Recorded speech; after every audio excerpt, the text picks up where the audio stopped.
அனைவருக்கும் ஜெய் பீம், நமோ புத்தாயா. முதல்ல நான் எல்லாத்தையும் மன்னிப்பு கேட்டுக்கிறேன். நேற்றுக்கு கொஞ்சம் அதிகமாக வேலை பார்த்ததால டயர்டில் பேசிகிட்டே தூங்கிட்டு இருக்கேன். அதனால தான் நேற்றுக்கு என்னால் காணொலி போட முடியல. அதனாலேயே நான் இன்றைக்கி 2 ஹவர் குறைவாக வேலை பார்த்துட்டு வந்திருக்கேன். இந்த காணொலி போடுற விஷயம் எப்போ காரணம் கொண்டும் இருக்கக்கூடாது, இது எப்படியாவது போடணும் தான். சரி, நம்ம தலைப்புக்கு போவோம். இன்றைக்கி தலைப்பு என்னென்னா ரொம்ப சிம்பிள். புத்தர் செல்வத்தை சேர்க்கக்கூடாதுன்னு சொன்னாரா அப்படின்றது தான் இன்றைக்கி நம்ம எடுத்திருக்க தலைப்பு. நமக்கு இது வரைக்கும் போதிக்கப்பட்டது என்னென்னா, பௌத்தர்கள் செல்வம் சேர்க்கக்கூடாது, பௌத்தர்கள் வரலாறு முழுக்க செல்வத்தை சேர்த்ததே கிடையாது, அவங்க பணக்காரங்களாக இருந்ததே கிடையாது, புத்தர் சிலையை வீட்டில் வச்சா அது அபசகுனம்,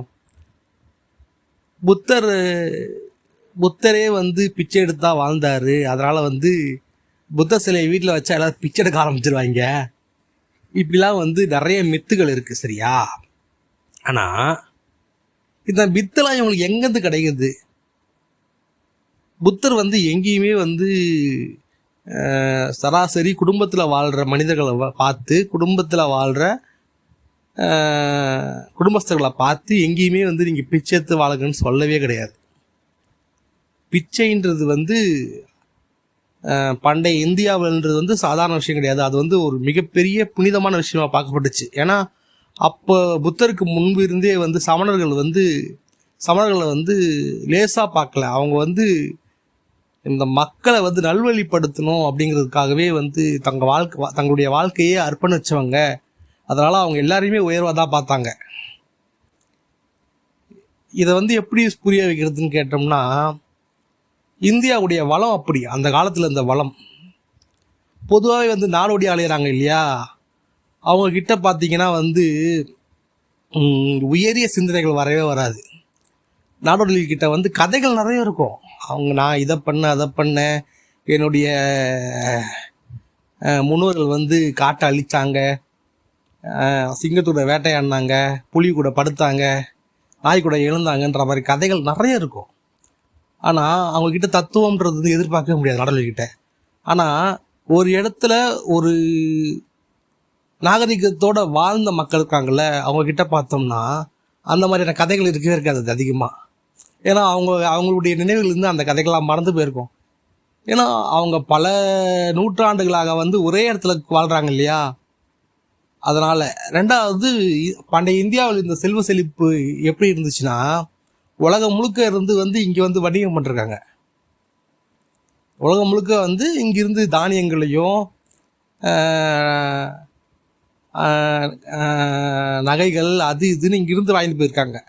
அந்த அளவுக்கு ஒரு செல்வ செழிப்புள்ள நாடாக பண்டைய இந்தியா இருந்திருக்கு. இந்தியாவுக்கு வெளியிலிருந்து ஆட்கள் வர்றதுன்றது அவங்களுக்கு இன்றைக்கி எப்படி அமெரிக்கா, யூரோப்பு, துபாய்லாம் இருக்குல்ல, அந்த மாதிரி ஒரு இடம் இந்தியா.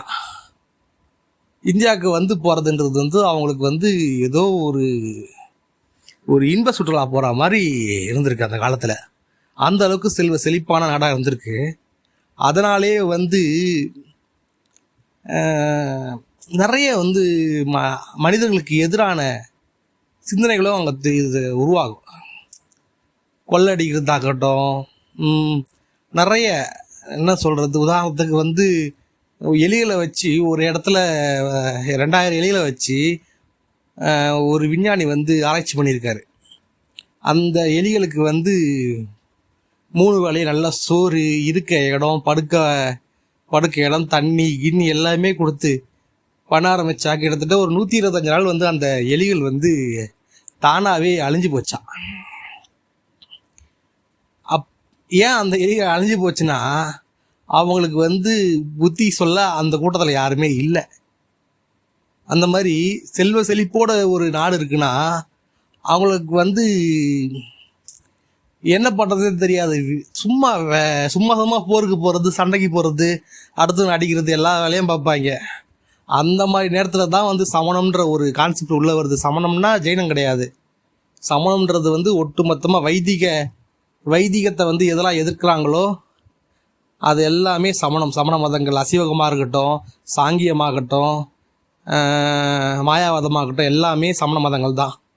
அப்போ அந்த இதில் உள்ளே வந்து சமணம் வந்து ரொம்ப எக்ஸ்ட்ரீமாக போயிடுது. ஒரு துறவர நிலையில் வரும்போது சமணம் என்ன ஆகுதுன்னா ரொம்ப எக்ஸ்ட்ரீமாக போயிடுது. மோஸ்ட்லி வந்து பார்த்தோம்னா சமண சிலைகள் வந்து எல்லாமே மொட்டடிச்சுன்னு இருக்கும். மொட்டை அடிச்சுட்டு காது வளர்த்து துறவியல் மாதிரியே இருக்கும். ஆனால் உண்மையை சொல்லப்போனால் அந்த சிலைகள் வந்து பௌத்தர்களை பார்த்து பிற்காலத்தில் வந்து உருவாக்கப்பட்டது. இன்னும் சொல்லப்போனால் சமணர்கள் வந்து தாடி கிடியமாக வேற மாதிரி தான் இருப்பாங்க. ஏன்னா புத்தர் வந்து 8 பொருட்களை வந்து பௌத்த பிக்குகளை பயன்படுத்த அனுபவிச்சார், சவரக்கத்தி உட்பட மொட்டை அடிச்சுக்க. ஆனால் ஜைன மதத்துலேயோ இல்லை சமண மதத்துலேயோ அந்த மாதிரி ஷேவிங் பண்ணுறதுக்கான பொருளை வச்சுருந்தா அவங்கள பார்த்து சுகபோகவாதின்னுவாங்க. சொல்லுது புரியுதுங்களா? இந்த மாதிரிலாம் நீங்கள் 8 பொருள் வச்சுருக்கீங்கன்னு சொல்லிட்டு பௌத்தர்களை பார்த்து ஜைனர்கள் வந்து கேலி பண்ண வரலாறுலாம் வந்து இலக்கியங்களில் பதிவாக இருக்குது. அதுவும் இல்லாமல் ஒருத்தர் ஜைனத்திலேயோ இல்லை சமணத்திலேயோ துறவியாக போகிறாங்கன்னா அவங்க ரொம்ப வருஷம் வாழ மாட்டாங்க. அவங்க வந்து ஏன்னா அவங்க யாருமே வந்து நிலத்துக்கு அடியிலிருந்து எடுக்கிற எந்த பொருளை சாப்பிட மாட்டாங்க. 1 மாமிசை சாப்பிட மாட்டாங்க. 2 யாரும் கொடுக்காத பொருளை எடுக்க மாட்டாங்க. அதாவது இப்போ ஒரு மரத்தில் இருந்து பழம் விழுதுன்னா அந்த பழத்தை கூட எடுத்து தின்ன மாட்டாங்க சமணர்கள். எதுவாக இருந்தாலும் யாராவது ஒருத்தர் எடுத்து அவங்களுக்கு தானமாக கொடுத்தா மட்டும்தான் சாப்பிட்ற வழக்கம் கொண்டவர்கள். அப்படி இருக்கிற ஒருத்தங்களால சர்வை ஆகுறதுன்றது ரொம்ப கஷ்டம். சரியா? அதனால் அவங்க சமணர்கள்னால் தலையில் மொட்டை அடைச்சிக்கிட்டு உடப்போடாமல் உட்காந்துருப்பாங்கன்ற இதெல்லாம் வந்து சாத்தியமே கிடையாது. ஏன்னா ஒரு கத்தி கூட வச்சுக்க மாட்டாங்க கையில். கத்தி கூட சாத்தியம் கிடையாது அவங்களுக்கு. அது வந்து அவங்களுடைய கற்பனை, பிற்காலத்தில் வந்து புனையப்பட்ட கற்பனை தான் வந்து சமணர்கள் தாடிலாம் எடுத்துட்டு மொட்டை அடிச்சுட்டு நிர்வாண காலத்தில் உட்காந்துருக்குதுலாம் அந்த மாதிரி இருக்காங்க. சரியா? ஆனால் அந்த ஜைன மதத்தை பின்பற்றியவர்கள் வந்து இன்னைக்கு வந்து செல்வ செழிப்போடு இருக்காங்க. ஆனால் பௌத்தத்தை வந்து பின்பற்றியவர்கள்கிட்ட செல்வம் இல்லை. இதுதான் வந்து இன்னைக்கு வந்து நிலைமையாக இருக்குது. இதுக்கு காரணம் முழுக்க பௌத்தர்கள் தான் வந்து செல்வத்தை சேமிக்க மாட்டாங்க. பௌத்தர்கள்கிட்ட பொருளாதார மேலாண்மை இல்லை, பௌத்தர்கள்கிட்ட நிலங்கள் இல்லை. அப்படின்னா இன்னைக்கு வந்து அஜந்தால ஆரம்பிச்சு எல்லோரா வரைக்கும் வந்து சிலைகள் இருக்கு, கற்கோவில்கள் இருக்கு. எல்லாமே பௌத்தர்களுக்கு கட்டித்தரப்பட்டது அரசர்களால். யார் கட்டி கொடுத்துருப்பா? அந்த காலத்தில் வந்து பௌத்த விகார்கள் தான் பொருளாதார மண்டலங்களாகவே இருந்துச்சு. இன்னும் சொல்ல போனால் பௌத்த விகார்கள் இருக்கு இல்லையா, அங்கே தான் வந்து மக்கள் விவசாயம் பண்ண நெல்லை எல்லாம் கொண்டு வந்து பாதுகாப்பாக வைப்பாங்களாம். ஏன்னா யாருமே திருடி கொண்டு போக மாட்டாங்க. 24 மணி நேரம் அங்கே ஏதாவது துறவி இருப்பாங்க பௌத்த விகார்களில். அவங்க தான் பாதுகாப்பு அந்த நெல் முட்டைக்கு. அதுதான் அவங்களோட கஜானா. இப்படி தான் இருந்திருக்கு பல காலமாக.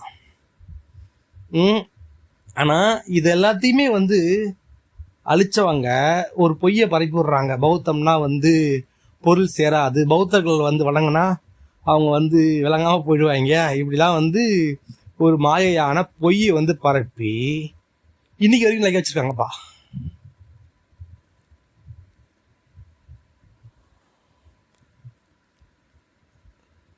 புத்தர் வந்து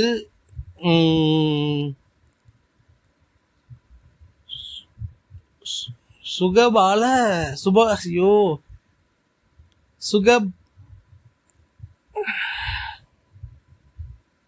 சிகலோக பத சுத்தா அப்படின்ற மாதிரி ஒரு சுத்தம் இருக்கு. சரியா?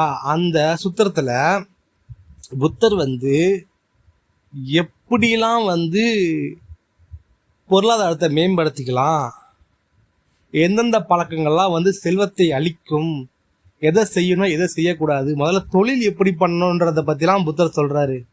உதாரணத்துக்கு வந்து புத்தர் வந்து ஒருத்தர் வந்து பொருளை எப்படி வந்து சம்பாதிக்கணும்னா, மலர்ல இருந்து வண்டு, அதாவது தேனி எப்படி அதோடைய நிறத்தையும் மனத்தையும் கெடுக்காம தேனை எடுக்குதோ அந்த மாதிரி எடுக்கணும்னு சொல்கிறாரு. அதாவது நம்ம சம்பாதிக்கிறதுன்றது யாரையுமே சுரண்டாமல் இருக்கணும் முதல்ல. யாரையுமே சுரண்டாம சுயமாக உழைச்சி சம்பாதிக்கணும் நேர்மையான வழியில். இந்த வாசகத்தை இது வரைக்கும் உலகத்தில் யாருமே சொன்னது கிடையாது. சரிங்களா? ரெண்டாவது எக்காரணம் கொண்டோ பிறருக்கு தீங்கு செய்யும் தொழில்களை செய்யக்கூடாது. அதாவது வட்டிக்கு விடுறாங்கல்ல, அந்த தொழில்களை செய்யவே கூடாது. அதுக்கு அடுத்து இந்த விலங்குகள் இருக்குல்ல, விலங்குகளை கொன்று அதோட இறைச்சி எடுத்து வியாபாரம் பண்ணுறாங்களே, அதையும் பண்ணக்கூடாது சொல்கிறாரு. அது இந்த காலத்துக்கு பொருந்தாதது. அந்த காலத்தில் வேணால் அந்த கட்டாயமாக இருக்கலாம், ஆனால் இந்த காலத்துக்கு அது பொருந்தாது. ஏன்னா மனித உணவில் 80 விழுக்காடு நான்வெஜ் தான். இறைச்சி இல்லாமல் இன்னைக்கு இறைச்சியை ஒரே அடியாக ஒழிச்சோம்னா உணவு சங்கிலி அறுபட்டு போயிடும், மனித இனமே திண்டாட்டம் ஆகிடும். அதனால் புத்தரே சொல்லியிருக்காரு நம்மக்கிட்ட, உன்னை பகுத்தறிவுக்கு எது பொருந்தாதான் அதை ஏற்காதனே. அதனால் இது மட்டும் நம்ம விலைக்கு கொடுத்துருவோம். இதை ஏன் நான் சொன்னேன்னா, நாளை பின்ன நீங்கள் போயிட்டு அந்த சிகவால சுத்தாவை எடுத்து படித்து புத்தர் இங்கே சொல்லியிருக்காரு வாரு, இதை நீ சொல்லலைன்னு கேட்கக்கூடாதுல்ல, அதனால தான் நான் சொன்னேன். அதுக்கு அடுத்து அவர் சொல்ல வர்றது என்னன்னா, தீய பழக்க வழக்கங்களும் நண்பர்களும் ஒரு போலியான நண்பர்களை கூட வச்சிருந்தா கூட செல்வம் கரைஞ்சி போய்ட்டுன்னு சொல்றாருப்பா. இன்னொரு விஷயமும் இருக்கு. பொதுவாக திசைகள்லாம் நம்ம 4 தான் நம்ம எப்போவுமே முதன்மையாக கணக்கெடுப்போம்: வடக்கு, தெற்கு, கிழக்கு, மேற்கு. ஆனால் பௌத்தத்தில் மட்டும் மேல் கீழ், அதாவது வானத்தையும் தரையையும் சேர்த்து அதையும் திசைகள்ன்றாங்க. கிட்டத்தட்ட இது ஒரு 3D மாதிரி 3 டைமென்ஷனில் பற்றி குறிப்புகள் இருக்குது. நான் அதை பற்றி தேடிட்டு இருக்கேன். தகவல் கிடைச்ச உடனே நான் போடுறேன். ஏன்னா இது முப்பரிமாணன்ற விஷயத்த அப்போவே பௌத்தத்தில் பதிவு பண்ணிருக்காங்க. இதை இதுவும் ஹிண்டாக மட்டும் கொடுக்குற ஞாபகம் வச்சுக்கோங்க. சரிங்களா? இப்போ நேராக பௌத்தருடைய பொருளாதார மேம்பாடு பற்றி பேசுவோம். சரியா? புத்தர் என்ன சொல்கிறாருன்னா, செல்வம் சேர்க்கறது கஷ்டம், ஆனால் அதை அழிக்கிறது ஈஸி. நீங்கள் செல்வத்தை சேகரிக்கிறதுக்கு எளிமையான ஒரு வழி இருக்குன்றாரு. அது என்ன வழினா, நீங்கள் ஒரு மாதத்துக்கு சம்பாதிக்கிறீங்களா சம்பளம், அதை 4ஆக பிரிக்க சொல்கிறாருப்பா புத்தர். 4ஆக பிரித்து பாகம் இருக்குல்ல, அதை உங்கள் குடும்ப செலவுக்கு வச்சுக்க சொல்கிறாரு. குடும்ப அத்தியாவசிய செலவுக்கு வச்சுக்க சொல்கிறாரு. 2, 3 இந்த 2 பாகத்தையும் எடுத்து என்ன பண்ண சொல்கிறாருன்னா, திரும்பவும் உங்கள் தொழிலையே போடுங்க, முதலீடு பண்ணுங்கன்றாரு. 3ஆவது பாகம் இருக்குல்ல, அந்த 3ஆவது பாகத்தை எடுத்து உங்களுடைய அவசர காலத்துக்கு சேமிச்சு வைங்கன்றாரு. இது பௌத்தத்தில் 31வது சுத்தத்திலேயே வருது. இதில் இந்த சுத்தத்தில் சிகலோக பதா சுத்தத்தில் ஒரு மனிதன் எப்படி வாழணும் அப்படின்னு சொல்லிட்டு ஒரு நீண்ட விளக்கமே கொடுத்துருக்காரு. திசைகள்னு சொன்னோம் இல்லையா, அந்த காலத்தில் இப்போ எது முதன்மையான திசைன்னு கேட்டால் நம்ம வழக்குன்னு சொல்லுவோம். ஆனால் புத்தர் காலத்தில் முதன்மையான திசை எதுவாக இருந்திருக்குன்னா கிழக்கு தான் இருந்திருக்கு. கிழக்கு தான் முதன்மையான திசை, மேற்கு தான் கடைநிலை இருக்க திசை. அதனால் கிழக்கு மேற்குன்னு தான் முதல்ல சொல்கிறாங்க. சரிங்களா?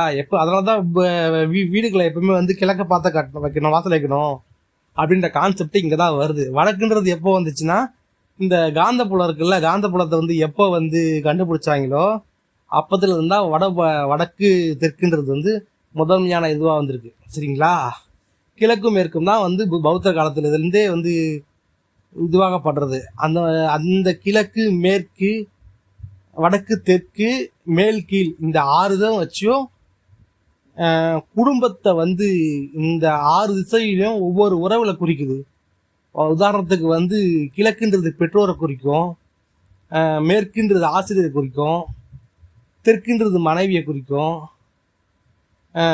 வடக்குன்றது நண்பர்களை குறிக்கும். இப்படி ஒவ்வொரு திசையும் ஒவ்வொரு மனிதனுக்கும் உண்டான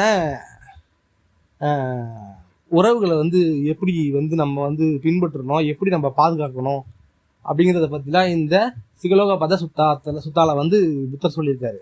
இதில் தான் இந்த பொருளாதார மேம்பாடு கான்செப்டே வருது. இதை ஏன் நான் சொல்கிறேன்னா, நான் வந்து பைபிள் வந்து முழுசாக படிச்சிருக்கேன். அதில் வந்து எங்கேயுமே தொழில் வளர்ச்சிக்காக முதலீடு பண்ணணும் ஒரு வார்த்தை கிடையாது. குரானில் சுத்தம். குரானில் வந்து நபிகள் என்ன சொல்கிறாருன்னா, நீ வந்து முழுக்க முழுக்க அல்லாஹ்வை மட்டும் நம்பு, இன்னைக்கு நீ சம்பாதிச்சதை சேர்த்து வைக்காத. நீ வந்து இன்னைக்கு சம்பாதிச்சதை இன்னைக்கே நீ சேர்த்து வச்சனா நீ அல்லாஹ்வை நம்பலை. உன் கையில் ₹1 இருந்தால் கூட கொண்டு போய் சூரிய மறையறதுக்குள்ள தானம் பண்ணுறாரு.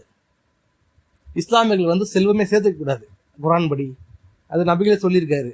ஆனால் அது எந்த அளவுக்கு வந்து இவங்க பின்பற்றாங்க நமக்கு தெரியாது. ஆனால் புத்தர் வந்து முதல்ல முதலீடு பண்ண சொல்கிறாரு. முதலீடுன்றது வந்து எந்த மதத்திலையும் சொல்லப்படாத ஒரு விஷயம். நல்லா புரியுதுங்களா? உன் தொழில் வளர்ச்சிக்கு பாடுபடணும் அப்படிங்கிறத புத்தர் முன்வைக்கிறாரு. இதுவே முதல் சிறப்பு. ஏன்னா இந்த முதலீடுன்ற வார்த்தை வந்து எனக்கு தெரிஞ்சு இப்போ ஒரு 20 வருஷமாக தான் வந்து சுத்தலில் இருக்குது. முக்கியமாக சமூக வலைதளங்களில் வந்து எப்போ இந்த ஷேர் மார்க்கெட்டை பற்றி பேச ஆரம்பித்தாங்களோ அப்போ தான் இந்த முதலீடு அப்படிங்கிற வார்த்தையே வந்துச்சு. வார்த்தையே வந்து அதிகமாக பயன்படுத்த ஆரம்பித்தாங்க. இப்படி இருக்கையில் இந்த தொழில் வளர்ச்சிக்கு நீ உன்னுடைய வருமானத்தை 2 மடங்கு பணத்தை வந்து பயன்படுத்துன்னு சொல்கிறது வந்து அப்போவே வந்து சொன்னதுன்றது மிகப்பெரிய விஷயம். அதுவும் 2000 ஆண்டுக்கு முன்னாடி நினச்சி பாருங்க. இன்னைக்கு சொல்கிறான் ஒரு 10,000 ரூபா சம்பாதிக்கிற ஆள் வந்து எப்படி வந்து முதலீடு பண்ணுறதுன்னு ஒரு மாடர்ன் ஃபைனான்ஷியல் மேனேஜ்மெண்ட்டை இது பண்ணுற ஒரு எக்ஸ்பர்ட்ட கேட்டோம்னா அவன் வந்து 3, 5, 2ன்னு பிரிச்சுக்கோ, 3000 வந்து குடும்ப செலவுக்கு வச்சுக்கோ, 3000 வந்து ஏதோ செலவு பண்ணிக்க, 2000 வந்து மாதம் சேர்த்து வச்சிரு இப்படின்றான். இந்த மேனேஜ்மெண்ட்டு திட்டத்தை வந்து புத்தர் வந்து அப்போவே சொல்லியிருக்காரு. அப்போனா அவர் எந்த அளவுக்கு சிந்திச்சிருக்கணும். எனக்கு என்ன புரியலைன்னா, புத்தர் வந்து அவ்வளோ தெளிவாக அவ்வளோ விஷயங்களை சொல்லியிருக்காரு. இந்த தகவல்கள் எல்லாமே வந்து பௌத்த இலக்கியங்களிலையும் இதுலேயும் இருக்குது. ஆனால் இதெல்லாம் எப்படி நம்ம மக்கள் பின்பற்றாமல் போனாங்க? உண்மையிலேயே அயோத்தியாச பண்டிதரை படிக்கும்போது வந்து எனக்கு ஆச்சரியமாக இருக்கும். ஏன்னா அயோத்தியாச பண்டிதர் வந்து ஒரு வழி விடாமல் பௌத்தர்கள் வந்து இப்படி இருந்தாங்க அப்படி இருந்தாங்க, அவங்க மிகப்பெரிய வியாபாரிகளாக இருந்தாங்கன்னு சொல்லிட்டு தொடர்ந்து பதிவு பண்ணியிருக்காரு. செட்டியார்கள்லாம் வந்து பௌத்தர்கள் தான். அவங்க வந்து புத்தர் காலத்திலேயே வந்து தொழில் பண்ணவங்க, கடல் கடந்து போய் இப்போ வியாபாரம் பண்ண விஷயங்கள் எல்லாமே பதிவு பண்ணிருக்கார் அயோத்தியாச பண்டிதர். ஆனால் அதை வந்து நம்ம ஆளுங்க வந்து அவ்வளோ சீக்கிரம் ஏற்றுக்க மாட்டாங்க. அவர் வந்து கதை வர்றாருப்பா, அவருடைய இது வந்து வரலாறு கிடையாது, கதையாடல்னு சொல்கிறாருங்க அப்படின்னு சொல்லிட்டு முடிச்சிருவானுங்க. ஆனால் அதெல்லாம் உண்மைன்னு சொல்லிட்டு இந்த பௌத்த இலக்கியங்கள் தான் வந்து நிரூபிக்குது. மணிமேகலை காப்பியத்தில் வந்து ஒரு கதை உண்டு. ஒரு பௌத்த பெண் வந்து சீவி சிங்காரிச்சு நகையெல்லாம் அணிஞ்சு புது துணி போட்டு தன்னுடைய குழந்தைய கூட்டுக்கிட்டு புத்தரை வணங்கத்துக்கு கோயிலுக்கு போவா அப்படின்ற மாதிரி ஒரு கதை. அந்த கதை எதுக்கு சொல்லுவாங்கன்னா, மணிமேகலை காலம் வந்து கிட்டத்தட்ட சொல்லப்படுறது எதுனா கிபி 2ஆம் நூற்றாண்டு. ஆனால் அதுக்கு முன்னாடி நடந்திருக்குன்னு சொல்கிறாங்க. ஆனால் அந்த காலகட்டத்திலே தமிழ்நாட்டில் பௌத்தர்கள் வந்து எப்படி வாழ்ந்தாங்க அப்படிங்கிறத பதிவு பண்ண தான் அந்த கதை சொல்லப்படுது. சரிங்களா? இப்போது இந்த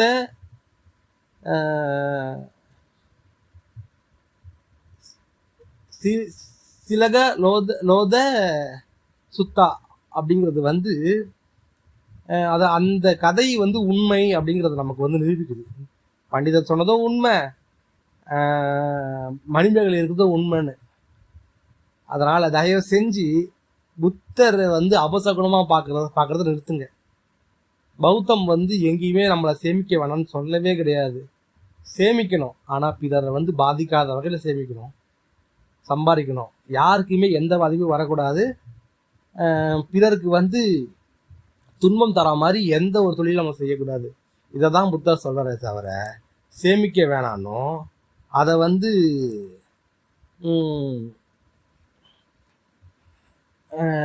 முதலீடு பண்ண வேணாம்னு சொல்லவே இல்லை.